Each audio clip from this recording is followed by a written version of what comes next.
In terms of my own experience with getting serious about creating the skill of confidence, it's a game changer. The more that you build confidence in your life, the greater the risks you're going to take. And that's critical in business, in life, for fulfillment. I also have the ability to say no and not even be bothered by what other people are going to feel. Why? Because I have the skill of confidence. It also makes you an incredible negotiator because you realize you would rather be respected than be liked. And see, this kind of need to be liked or to look good is part of the reason why you doubt yourself all the time. I want you to bring that power back internally. That's what the skill of confidence does. And you'll also be able to recognize when you're afraid of something and that fear is just kind of bull in your head, and you have a choice. You don't have to let fear stop you anymore. And that's where the skill of confidence comes in. And the same is going to be true for you.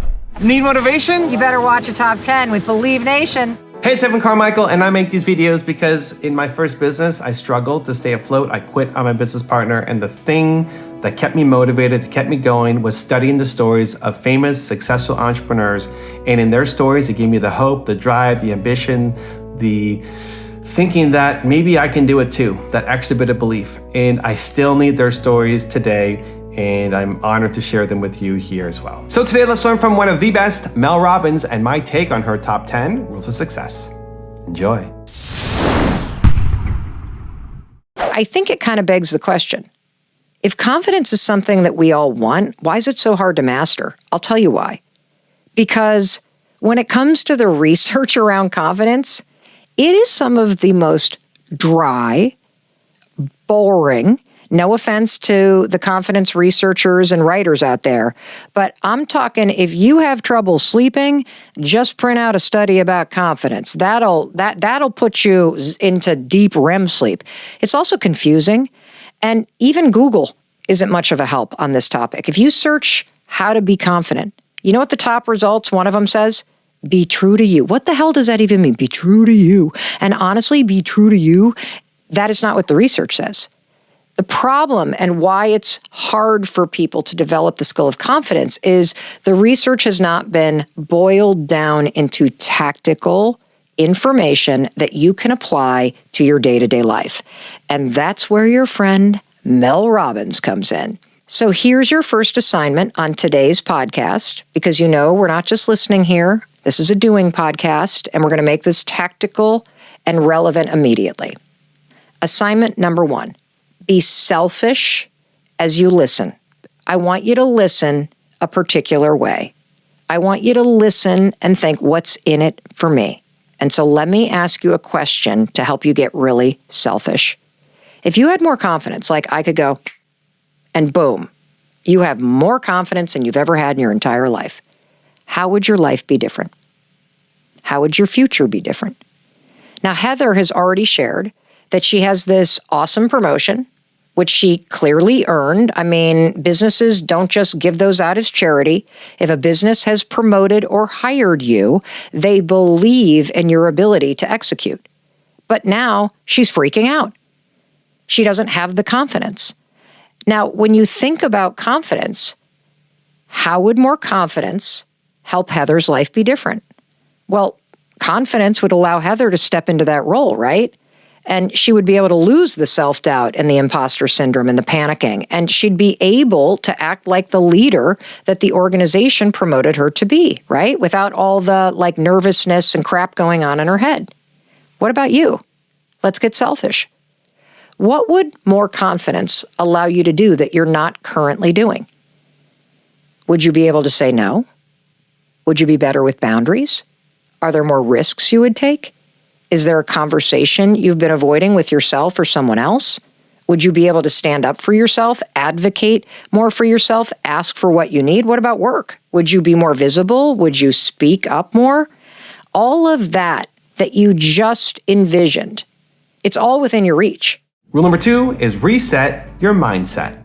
I want you to know that when you have the revelation that the voice that you've listened to for years, the voice that's held you back, that made you feel like that it's actually not even yours, that can make your heart seize for a minute. It's kind of one of those like, wait, what? And then when I add on top of it that you're not to blame for the crap that somebody programmed into your head.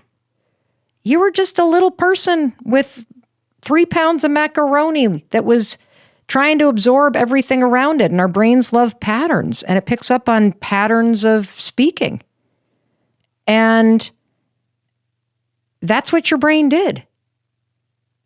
And so if you're having this revelation, holy shit, I've thought that everything's my fault for my entire life because somebody made me believe it was. And then I held on to that belief. Don't freak out. This is great news because so many people spend their entire lives not even realizing that it's possible to change the way you think. It is possible to put a new playlist in your mind. It is possible to filter the world completely differently and to make your brain work for you. Now, are you going to have positive thoughts all day long? No. Are you going to be like, 1,000% confident? No. But can you stop torturing yourself? Yes. Can you start encouraging yourself? You better believe you can. Can you separate what your narcissistic piece of ex-spouse said to you from what you actually believe about yourself? That you want to believe about yourself? Yeah, you can. Can you do it overnight? No. You're going to have to work at this, just like the people in your past worked over time at saying things to you that beat you down. Rule number 3 is stop people pleasing. So my biggest struggle now is creating self-love for myself without feeling guilty, without feeling like I'm not being humble enough, or without feeling like I'm less of a mother or less of a wife because I'm taking care of myself. I know it's the other way. I know that I have to take care of me so I can take care of others, but I just have a hard time doing it without feeling that guilt. Janet, I got some bad news. You can't remove the guilt. I'm going to say that again. When you first start putting yourself first, you will not remove the guilt. And so I just want to be honest about that. But let me give you the 2 takeaways, okay, that are really important because this really isn't about guilt. This is about you defining for yourself what it means to be a good wife and a good mother and a good person in your eyes. And so I'm going to give you 2 major wake-up calls that I had around this topic, and then I'm going to tell you this crazy story. So the first wake-up call that I got is this notion that the people who love you, they will be annoyed with you when you put yourself first. It is true. They are not going to like it. They like you being the person that you are right now. It is convenient for them that you put them first. It is wonderful, the dynamic that's in place, but it's no longer good for you. So just expect that the people who you love will be annoyed or disappointed or upset when you start putting yourself first. But they're still going to love you. It's not an either or thing, and I'll explain more about that. And second, this is a huge wake-up call. What if the guilt doesn't go away? What if guilt is actually a good thing? What if guilt is super healthy to feel right now? In fact, that's what I believe. I believe that the guilt is good. I believe that the guilt is healthy. And I believe that you can reframe it. See, guilt shows that you care. That's why you feel that way. If you were a narcissistic douchebag, you wouldn't feel guilty at all for putting yourself first. I want to frame guilt in a different way for you, okay? Let's frame it from a bad sign. Ooh, I'm doing something bad. I'm putting myself first, into a good one. Stop seeing guilt as a bad thing because you're not doing anything wrong when you put yourself first. Start seeing guilt as a good thing. Guilt is a sign that you're breaking free of this people-pleasing habit. You feel guilty because putting yourself first is just a new feeling. That's it. You know, I had this insight a few years ago that I think might help you. Two things can be true in life at the same time. You can put yourself first and disappoint people, and they can still love you, even though they're disappointed. And here's another example of how two things can be true at the same time. You can feel guilty, and you can still put yourself first. Pretty cool. It's not an either or. And that's why I say that this topic about people pleasing is about balancing your needs with the fact that in order to have great relationships, you do have to compromise sometimes. And the balance comes in because in order for you to have the life that you want, you are going to disappoint people that you love sometimes. Rule number 4 is protect your energy. I want to become empowered to improve my work situation. So I want to ask you about unhealthy work environments and the side effects they manifest. Where should I start making changes? Well, one thing I want to acknowledge really quickly is that you do have the power to change this because positive energy is also very contagious. And if you protect your energy, you can take proactive steps to call people out on their behavior. And so that's what we're going to talk about now. And I want to bring a study into this because there was a new study by the Workforce Institute at UKG that found that 69% of people say that their managers have the greatest impact on their mental health, that their managers had the same level of impact on their mental health as their partner or spouse at home. Now, this was more than the impact that their doctor or therapist had on their mental health. And this was a huge study. They looked at 3,400 people across 10 countries. And so you are right. Negative people at work, particularly a manager, really bad for your mental health because you can't fix them. And for me, there are two types of jerks out there. And we've already started to kind of unpack this, but I really want to highlight this for you. There are the jerks that are just entitled, like I believe the woman at the hotel front desk was, that she just thinks she's better than everybody else. And they treat people like crap because they've always treated people like crap. You know people like this. They're rude to waiters. They're short with other people. They're full of themselves. They have a tone to their voice. They're super pompous. We hate these kind of people.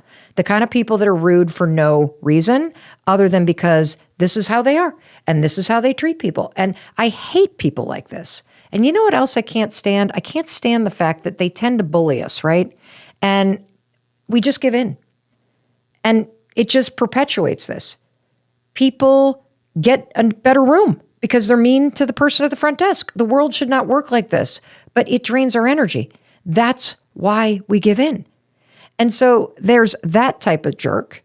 And then there's the second type, which is more like the person in that coffee shop that I was explaining, where they're just under pressure and they can't tolerate the discomfort that they feel. I call these kind of people emotionally immature. And I use the word immature because they throw tantrums. They're like a child who is so frustrated, so they throw themselves on the floor.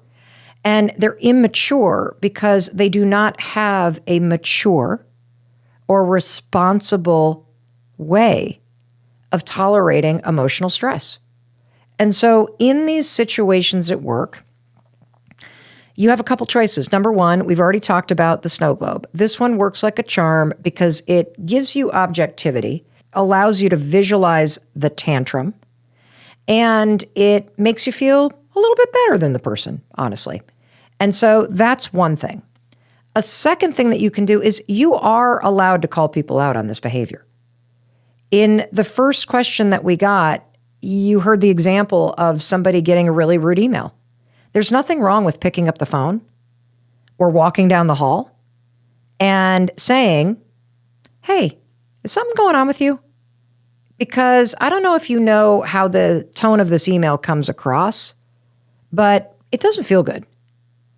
And most people, when you call them out on that and you kind of start off with, hey, is something going on with you? Because this isn't like you and the tone is really demeaning. And is there something you want to tell me? Or are you unaware that this is like how you're speaking to people? That is the way that you can call somebody out.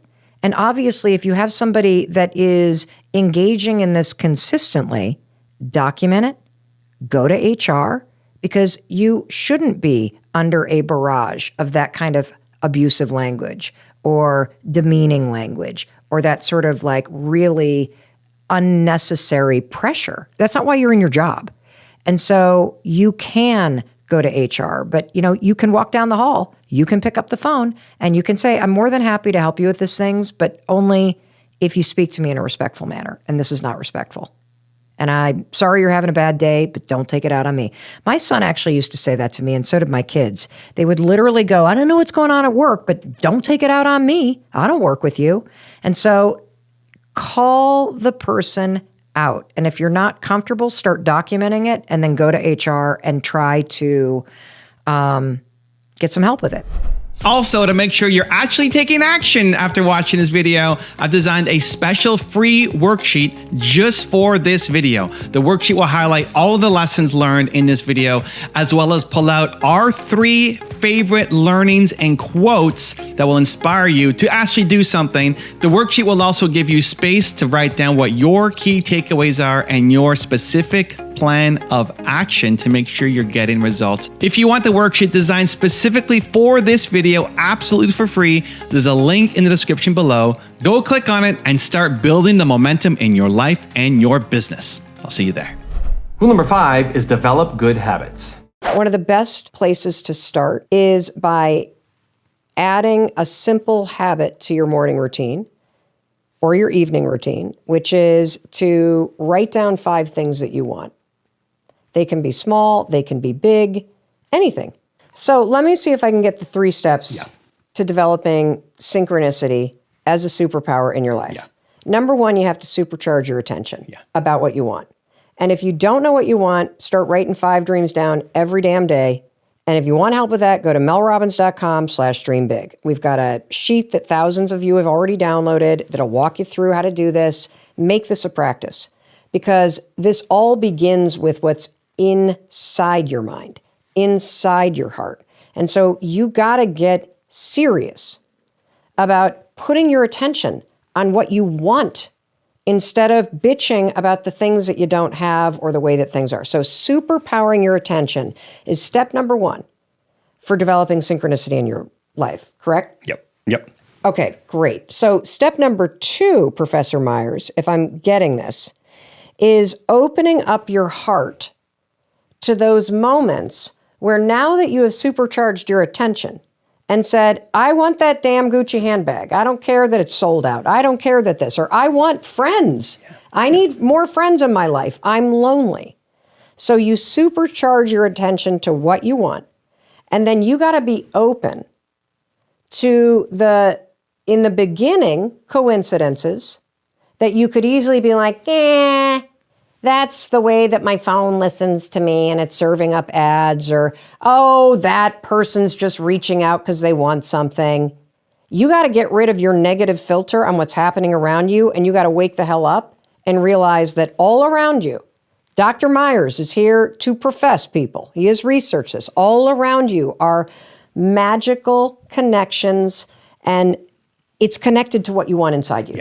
And the second and that the emotion that comes with that, you feel. Yes. You feel it. Yes. And so you got to start to get positive and intentional about calling out these signs that life is trying to help you, that things are going in the right direction. You got to grab one little thing and use it as like a little toehold to hold on to. And then when you call out that sign, you got to walk toward it. Yeah. Is that right? Yeah. I never realized that this is how I live my life. Like, I think what I've learned in this conversation is that synchronicity is something that I've been tapping into for a very long time. And there are periods in my life where I wasn't tapping into it and I was completely out of alignment and it was full of friction and self-destruction. And then there have been periods where I've allowed myself to say what I want, or at least say what wasn't working.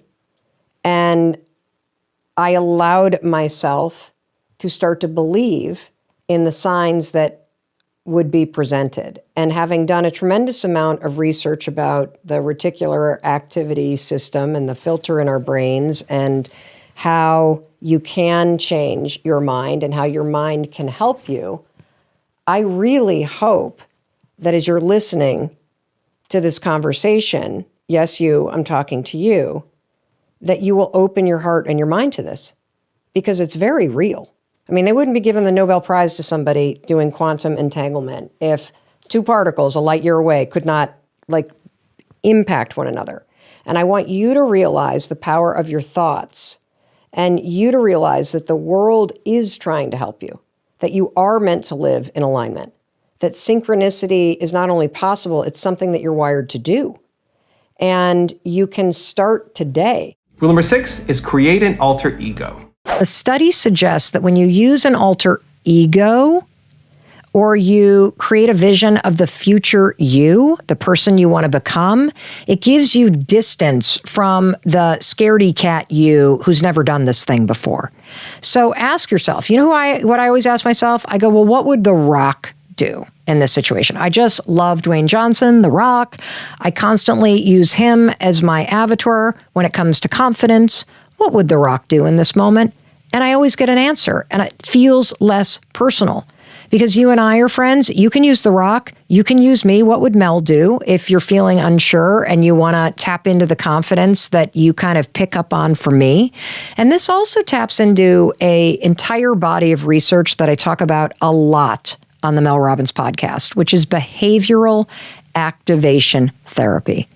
Decades of research show that when you start acting like the person you want to become in the future now, in your present life, it's one of the fastest ways for you to change your mindset, for you to create new habits. Why? Because when you start acting like the person you want to become in the future, you start acting like that person today, what are you doing? You're trying. You're trying to act like the future you would act. Rule number 7 is break the pattern. None of what you're doing is a choice. You are stuck in old patterns based on your childhood. You're scared to death of people leaving you. And your feelings and your fears are making you so hesitant. And the other reason why this is not a choice is you deeply believe you're not worthy of love. And so you don't know how to act as though you deserve it.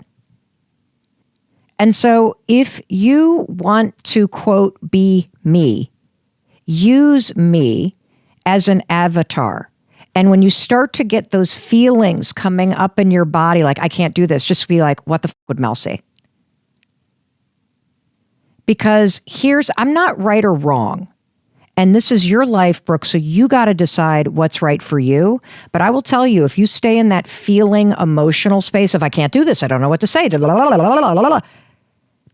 you're just going to continue to have the same thing.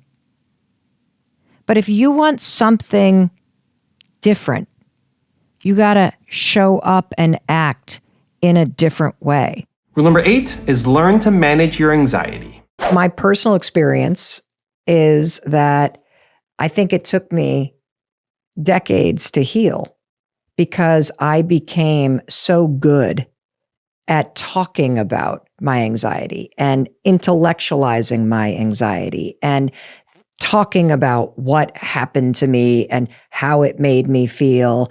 And all of that was helpful so that I was aware of what happened. I was aware of what I was feeling. And I also, from that level, was able to come up with ways to cope, whether that was yoga or taking anxiety medication, or it was getting into therapy.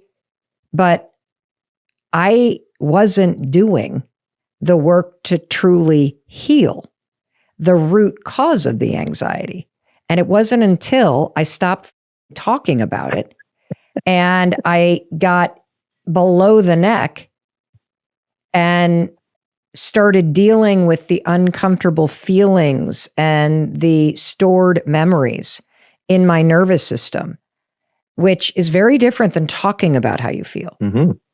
Getting into your body and feeling that kink in the nervous system, that memory that you wish that you could forget. that is when I truly flipped the pancake, so to speak, and started to change for real. Rule number 9 is spread positivity.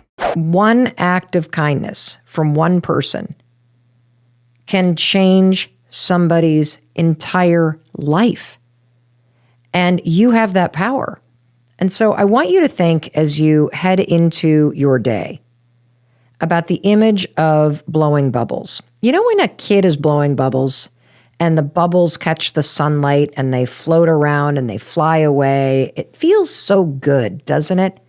It makes you smile. And you can stand there on a beautiful sunny day and blow bubbles and they drift off into space, and who knows how far they go. Your energy is just like that. And you can spread good energy, and you should. How do you do that? Be generous with the I love yous. Be super generous, telling people I appreciate you. In fact, I have a habit every single day. I make it a habit to tell somebody that I appreciate them. And I do that by either reaching out to a friend and telling them that I miss them and I'm thinking about them. I have a friend who's going through a really challenging moment right now with her dad. Hospice has been called in, and I'm texting her every morning, telling her that I'm sending her a hug and that she doesn't need to text me back, but I just want her to know that I'm here for her. I tell that to people that help me in the grocery store. I tell it to anybody, honestly, because we all need to hear it. Thank you for helping me. Thank you for being here. I love complimenting people's nails or their jewelry or their hairstyle or their socks and smiling. And don't forget your family. When somebody walks in the door, how do you greet them? Do you put a big smile on your face? Do you run to the door? Do you say, welcome home? Oh my God, I hope you had a great day. I always give our son Oakley the biggest hug, and I hold it extra tight, and I tell him I'm so happy to see him. Because every time you do this, you smile, you wave, you high five somebody, you give them a hug, you tell them that you love them, you text somebody out of the blue, you are a force for good. If you're staying in a hotel like I'm going to be tonight, leave a note for the person that's cleaning your room, a thank you, a smiley face, tell them you appreciate them. We all need to hear it. And when you become radically generous with your positive energy, with your compliments, with your enthusiasm, with your love, it spreads unbelievable waves of joy and positivity, lifting people up in ways that you'll never know. And rule number 10, the last one before some very special bonus clips, is take more action. Motivation is garbage. Yup. Mel Robbins, one of the most successful motivational speakers in the world, just said, motivation is garbage. You see, you're making the same mistake we all make when we think about motivation. You're waiting to feel motivated first before you take action. And you've been told a lie about motivation. See, you've been made to believe that you got to feel motivated, that feeling, that emotion is going to come before the action. It's actually the opposite. You got to take action and the motivation comes. And that's why the first takeaway is motivation is garbage. Because my definition of motivation is that it's just a feeling and it comes and it goes, okay? That's the way that you've been using it. And the irony is you need motivation. Motivation is fundamental.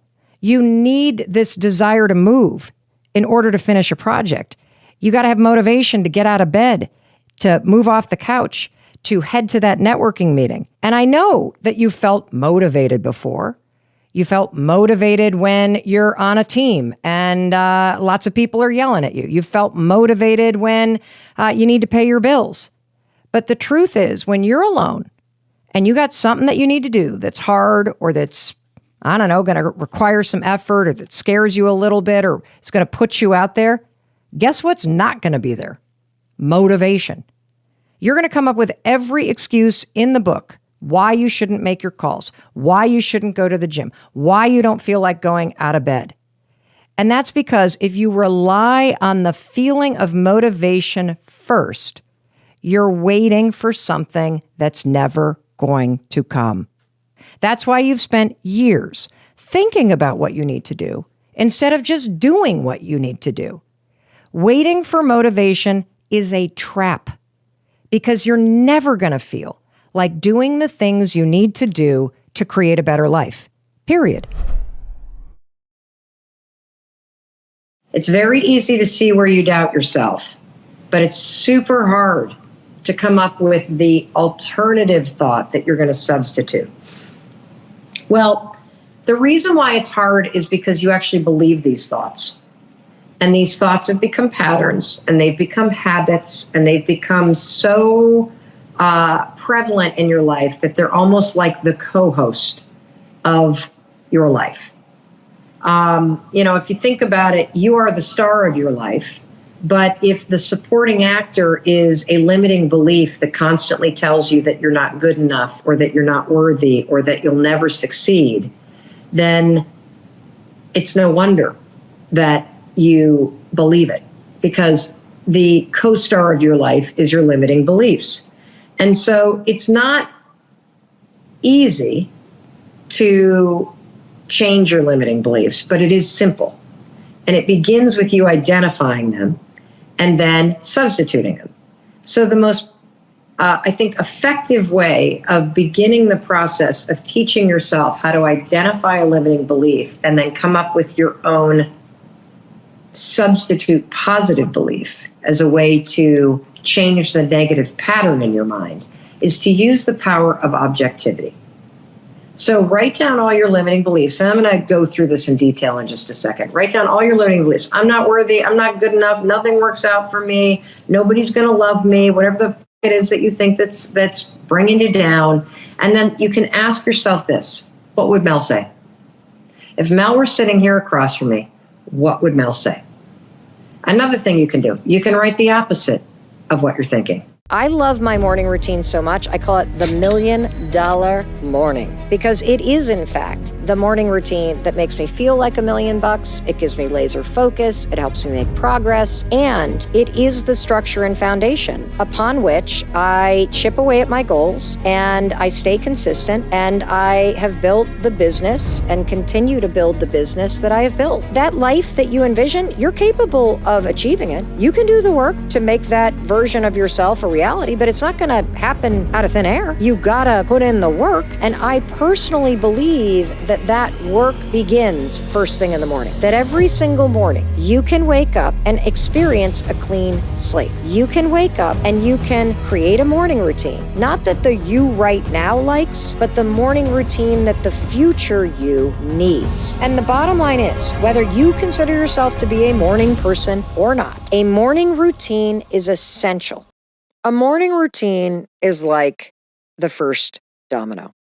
Let's just agree that every single day of your life, you wake up and you have the opportunity to create a new experience in your life.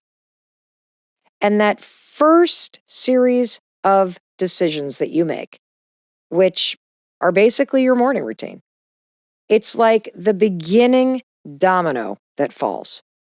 And if your morning routine sucks, like my morning routine used to suck, the first domino that falls in your day is procrastination, stress, anxiety, depression, suckiness. And that tends to trigger a whole lot more of that. Now, let's talk about the other option. Have you ever had a morning where you rolled out of bed because you had to be somewhere? You actually met a friend at the gym, and the exercise class was not only not that bad, it was kind of fun. And you felt really energized and proud of yourself for going. And you were set up for the meeting that you had. You were prepared.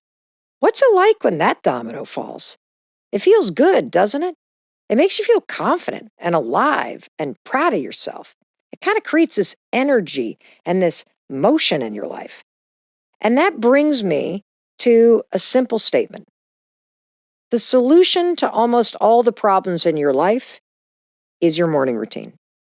If you were to get serious about creating a morning routine that makes you feel like $1,000,000, that sets you up with the structure and momentum and positive choices that act like a domino, that send you into your day feeling like you have started the day off with a bang, checking the right boxes, getting it done, feeling proud, putting yourself first. Imagine how the rest of your day flows. You see, how you set your day up is how it ends up. Say it again. How you set your day up is how it ends up. And if you are serious about making more money or making change stick or getting things done or just feeling happier or finally learning how to put yourself on the list, let's get laser focused on your morning routine. Because when you get laser focused on your morning routine and setting yourself up for success from the get-go, it's pretty amazing what flows from there. When life suddenly changes and you feel like you have lost control and you start to feel stuck and powerless, how do you take control when you don't know where your life or the world or this moment is going? And here's the number one thing I want you to know. You don't need to know where this moment or where the world is going. You just need to know where you are going next. And one of the things that has happened, certainly in the pandemic, but it always happens when there's any kind of reckoning in your life, is that when you have something suddenly happen and your life is fundamentally changed, whether it's a death, or somebody says, I don't love you anymore, or you're fired, or you find yourself with a scary health diagnosis, there is a line in the sand. There is a life before that happened, and then a life after that moment happened. And that line in the sand, that reckoning that happens, and it happens for all of us, whether it's happening for you right now, or it has happened in the past, I'm telling you, there is a gift inside of this, even the darkest moments, because every single sudden change in your life that makes you feel like you've lost control and you no longer know where you're going, it's like hitting the giant pause button. And if you lean into the moment, there is a chance for tremendous wisdom and growth. There are things that you can do right now in order to take control of where you're going, of what you're thinking about. And you can start to take this moment of change and you can use it to be able to take and make an intentional pivot in the direction that is meant for you next. And one of the things I want to say about this moment is, look, if you're losing loved ones, you are terrified, this has made you lose your job, you feel like you're in that moment where everything, you're falling off a cliff, you're trying to pack a parachute, you're grieving. And so you got to give yourself space to grieve the losses that you're feeling. And when you get a little bit of distance from the grieving and the waves of grief and fear that you're feeling start to space out. They don't ever leave you, but over time, those waves of, holy cow, and I don't want this, and I can't handle this, and why is this happening to me?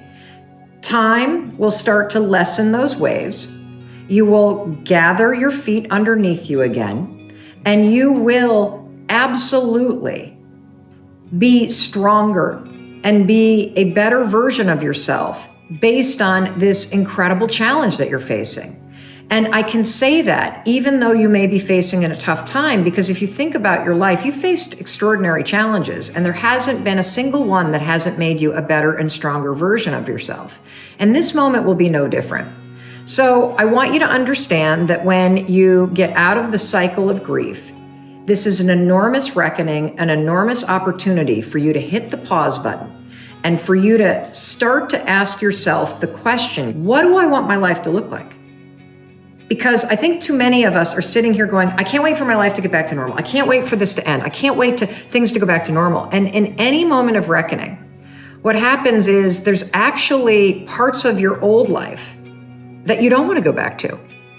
And there is a tremendous amount that you're learning in this moment that you need to pause and take in and say, okay, based on what I've just learned, based on my old life, when I look ahead to my new life, what is it that I want my new life to look like? This next chapter, I can turn to a blank page, I can take all this wisdom, all this resilience, all this strength, and I can write something new.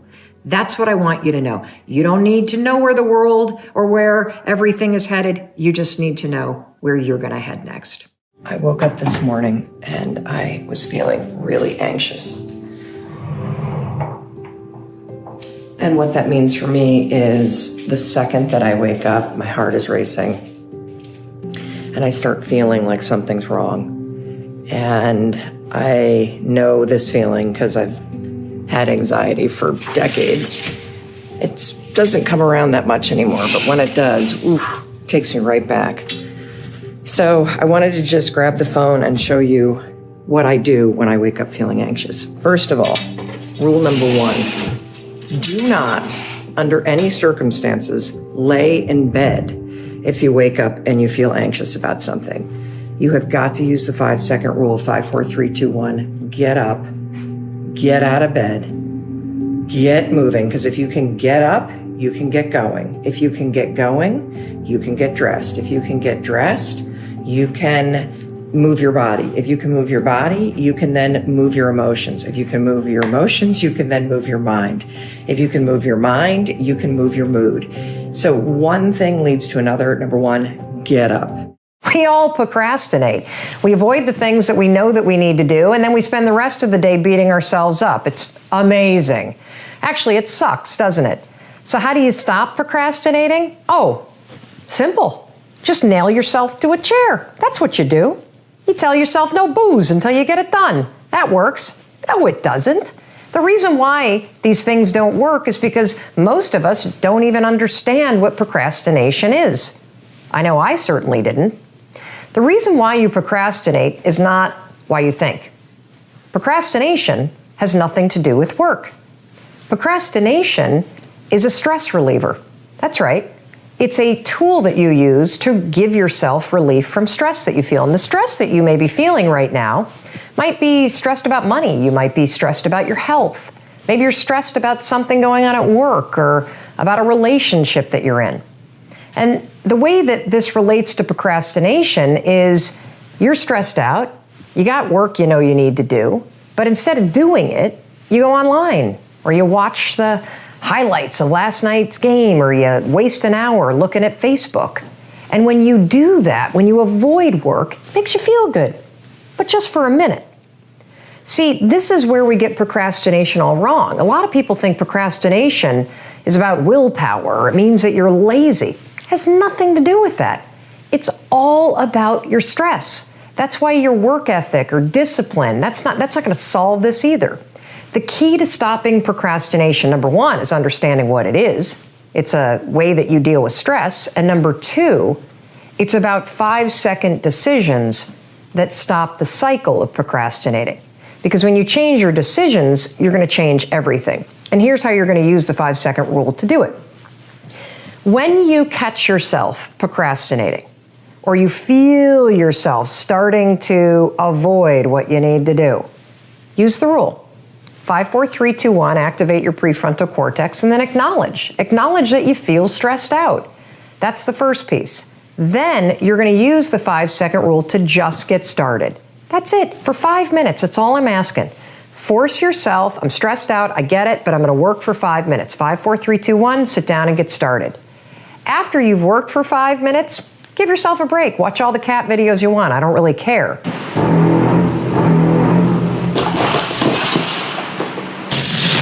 The point here is that this is a way that you can use the 5-second rule in combination with research about beating procrastination that puts you in control of your decisions.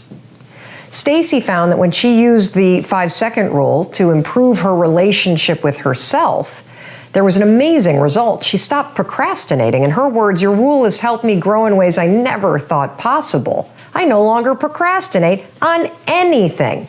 And the same is going to be true for you. Because when you understand that procrastination is something that you do when you're stressed, and you also understand that the secret to beating procrastination, which is a habit, is to just get started.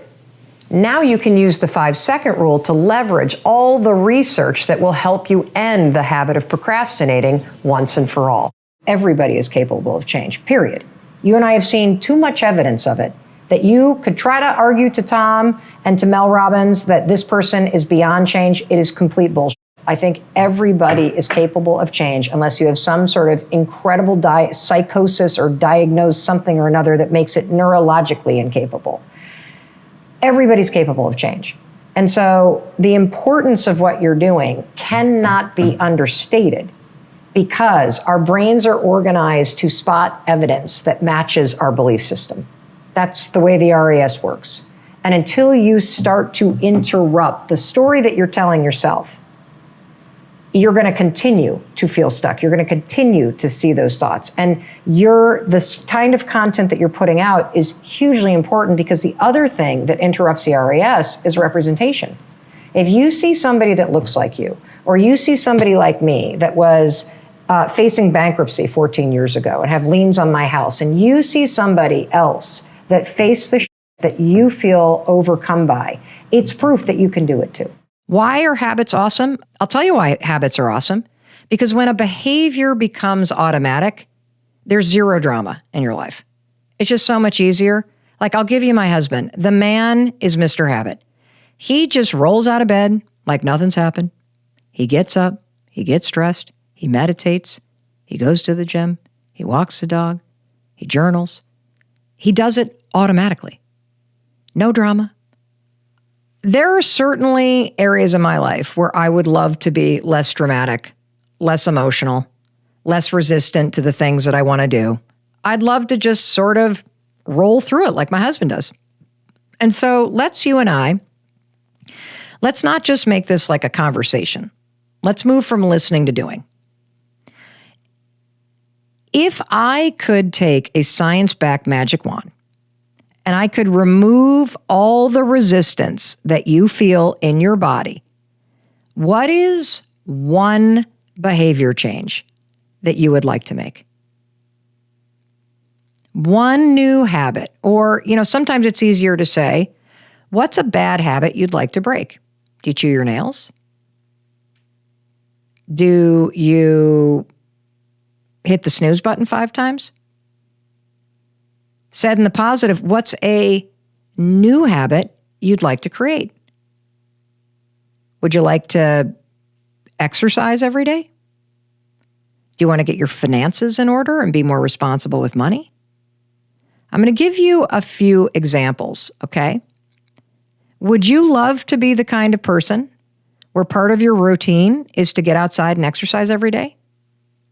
Or how about the kind of person who keeps your room or your desk clean, or you have a 0 inbox? That'd be pretty awesome. Would you like to be the kind of person that gets up 30 minutes earlier than you do right now? Just rolls right out of bed like my husband does? Or how about the kind of person who feels comfortable in social settings? You push yourself out there a little bit more. You, push through that discomfort. You feel a little bit more outgoing. Maybe you want to make it a habit to meditate and feel like you're the kind of person that's more mindful. That's where the science of habits is so important. Why do habits matter so much? I'll tell you why habits matter. You've learned one reason, and that has to do with identity, right? But the real reason why habits matter is because learning new habits are the only way to go from what your day-to-day life looks like right now to something different. It's the only way. It's the bricks on the pathway to changing your life. That's what habits are. And habits are evidence. Every time that you get out that door and you go for the run, it's evidence that you are becoming a particular type of person. The other reason why habits are so important is because they make your life easier. I want you to just stop and consider something. Think about how hard it is to be the kind of person who has a habit of hitting the snooze button 4 or 5 times every morning. And then you drag yourself out of bed, that's a habit. And you start your day chronically late, that's a habit. I used to do this. This was the Mel Robbins that you did not know. I was a chronic snooze button hitter. I would drag myself out of bed. By the time I got out of bed, the kids had missed the bus. I started the day behind. It was a nightmare. It was so hard to have that bad habit. And in order to change, I needed to become a different person.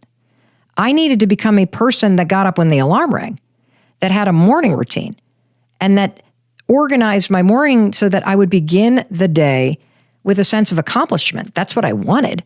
Instead of beginning the day like I was behind and I was already failing before I got out of bed. And the gateway to making that change is changing your habits in the morning. When you have habits that support you and your goals and the kind of person you want to become, your life gets easier. And that's why habits truly matter. I think you should chase what energizes you. Everyone talks about passion. The one word to pay attention to is energy. That's it. Let's simplify this. Whatever energizes you, naturally expands you, feels like possibility, is exciting to do. It may be scary, that doesn't matter. It has to do with how it makes you feel. When you were in your 20s, money made you feel good. It expanded you. It energized you. Chasing the money, that was the game. That was your passion. And I particularly want to say that to the women because it is socialized into women not to chase success like that, not to go after the money. And so if what energizes you is amassing wealth, go for it. And the reason why I say that is because people talk about the word passion or purpose. Right. And the truth is, it's not a person, place, or a thing. It is the feeling of being expanded and energized. Right. If you're pursuing your passion, it means that you wake up every day and are energized. So instead of trying to think, what's my purpose? What's my passion? What's my purpose? What's my passion? I don't know. Yeah. Instead of thinking like that, I want you instead to ask yourself, what could I do today that would energize me? What energizes me? If it's making money, figure out how to make money.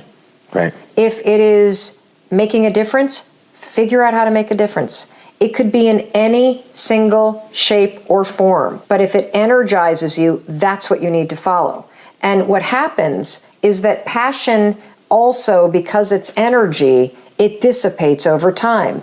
Because when you first start making money, it's f***ing thrilling. Yeah. But what happens is once you learn how to do something once, you can do it over and over again. And so it starts to become routine, which means it's no longer energizing. Right. Which is why every entrepreneur out there goes through the mode of chasing the money, and then you hit the money that you need to make, and then you're like, I'm not fulfilled. What's my purpose? I don't know what to do. Yeah, I went through that. I need to find I did everybody does. Yeah.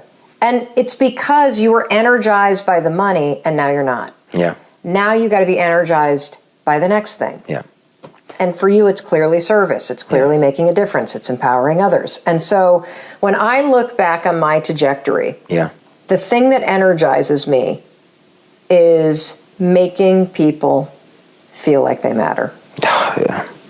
It's that simple. It is giving people hope in a situation where they don't have it. It is shining a light on the path forward when somebody feels stuck in darkness. What is an anchor thought? An anchor thought is a extremely powerful and proven way for you to take control of what you're thinking about when your mind starts to spiral. And an anchor thought is any thought that makes you excited, happy, think positive emotions here. I'm going to give you examples, don't worry. An anchor thought is something that you have predetermined and planned in advance that you're going to go to in your mind and picture. This is like a form of visualization in a situation where normally you feel anxiety. And you're going to use this practice of having a predetermined anchor thought in situations that make you nervous or anxious to go to as a method to anchor yourself down, to calm down your body, and to take control of what you're thinking about in situations that normally make you anxious. The way that I started using anchor thoughts in order to change the way that I thought and felt on a plane is this. I would think about before I got on a plane, I would think about something that I was excited to do once I got to the place that I was flying to. So, for example, tomorrow I am flying to Vegas, and I'm going to think about a particular restaurant that I love in Vegas, and I'm going to think about what I'm going to order when I get to that restaurant, and I'm going to think about how delicious it's going to taste, and this person, my friend Mo, that I'm going to see. And so I've got my anchor thought, which makes me happy and excited, what I'm going to do when I get to Vegas. And when I get on that plane, and if I start to get nervous and my stomach starts to rumble and my body starts to feel anxious and my thoughts start to spiral, I immediately start saying to myself, I am so excited to get to Vegas and to go to that restaurant and to see my friend Mo, and notice I'm closing my eyes because I'm visualizing it. And I'm visualizing how happy I'm going to be when I see her. And that very specific, positive, excited, happy visualization of what I'm going to do when I get to Vegas, it settles my body, having that in my mind. It focuses my mind on something positive. And I, by using an anchor thought to weigh me down in terms of weigh down what I'm thinking about, and direct my body sensations to be positive. When you allow yourself to envision the thing you deeply want the most, like I have the same thing about launching a podcast. If I really allow myself to believe it, it's that we will be the number one podcast, period. And I can feel it. That is my soul pulling me forward. Totally. But what's keeping me from really going all in and doing the work is this deep sense that I still am not worthy of the things that I want. Yep. And so the battle for you is not, well, for me, it's not with fear. It's with this opinion that I don't deserve to be happy, or I don't deserve and I'm not worth or not good enough to have something that magnificent. And that is what holds me back. You're not a procrastinator. You have a habit of procrastinating. Big difference. Because if it's a habit, I can teach you to use science to break it. You see, all habits have three parts. There's a trigger, and in the case of procrastination, the trigger is always stress. Then there's a pattern you repeat, and in the case of procrastination, it is to avoid doing something. And then there's a reward. You get a little stress relief. The only way to break a habit, you guys, is not to deal with the triggers. You're never going to get rid of the stress in your life, but you can 100% change your pattern of avoiding work. So next time that you're in a situation where you feel yourself hesitate, you spent way too much time checking out the highlights from last night's scores, what you're going to do is you're going to go, oh, I must be stressed out about something. Acknowledge the stress. Then go 5, 4, 3, 2, 1. I want you to count to yourself because I want you to interrupt the habit that's stored here, and I want you to awaken your prefrontal cortex. Then I want you to just work, just for 5 minutes. The reason why I want you to only work for 5 minutes is because your problem isn't working. It's the habit of avoiding. I just need you to start. And here's the other cool thing. We know based on research that if we can get you to start, 80% of you are going to keep going. What is a mindset? Well, your mindset is your beliefs and your opinions about the way that the world works. That's the definition when you look it up. However, you know that I prefer metaphors. Mel Robbins is dyslexic, so she likes to be able to visualize something, especially when we're talking about this intellectual stuff, okay? So the metaphor that I love when it comes to mindset and the sciencey, psychological, neurological aspect of mindset and brain programming is I use the metaphor sunglasses. I think about your mindset like a pair of sunglasses. So stop and think right now about your favorite pair of sunglasses. Now, I want you to think about the lens color. And think about how when you put on that pair of sunglasses, that lens on your favorite sunglasses, it colors and filters what you see, and it gives it a tint, right? I mean, if you put on rose-colored sunglasses, the world has a rosy, bright tint to it. If you put on amber sunglasses, same thing. Gray, same thing. My big black bug-eyed glasses that I just love. I feel so glamorous in these $15 plastic things. Everything looks crazy dark. Just really blocks everything out. Your mindset works the same way as a pair of sunglasses.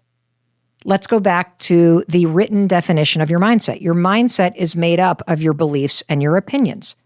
And just like the lens on a pair of sunglasses, those beliefs and opinions that you have, they create a mindset through which you filter the world. Your mindset determines the way you view the world, and that determines how you think.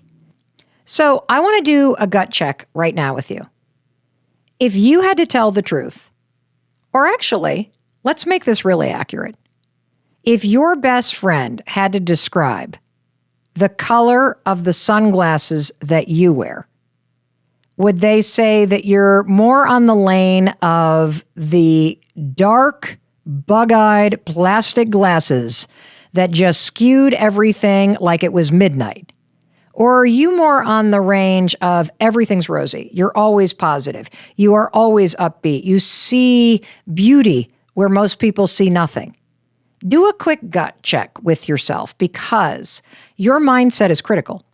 It shapes the way you view the world, and that determines how and what you think about. It also determines how you feel about the present moment, about your past, and about the future. And most importantly, this is where it gets really important. Your mindset determines what actions you take and what actions you don't take. And it also impacts how you see other people.